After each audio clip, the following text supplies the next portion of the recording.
Welcome to the Slop Temple. We pray this video helps. In this video, I will show how to play Dota 2 in Steam. First, you'll need to download and install the Steam client on your computer. Once installed, create a free Steam account if you don't already have one.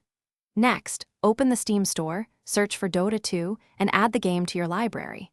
Finally, initiate the installation process, which typically requires about 60 gigabytes of free disk space. This will get you ready to dive into the action. Dota 2 involves 2 teams of 5 players, each controlling a powerful hero. The map features 3 main lanes, top, middle, and bottom, where creeps battle automatically. Your goal is to destroy the enemy's ancient, located in their base. To do this, you'll need to push through enemy towers, earn gold, and gain experience to level up your hero and unlock powerful abilities. Teamwork is crucial for success.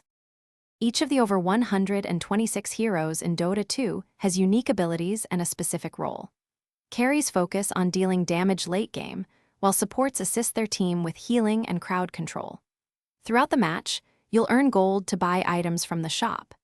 These items significantly boost your hero's stats, provide new active abilities, or offer powerful passive effects, making strategic item choices vital for victory.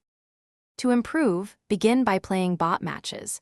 These allow you to practice hero mechanics and understand the map without pressure. Watching professional Dota 2 tournaments can also provide valuable insights into advanced strategies and hero combinations. Engage with the large online community through forums or social media to find teammates, ask questions, and learn from experienced players. Consistent practice is key to mastering the game. Thanks for watching. Consider subscribing if we helped you.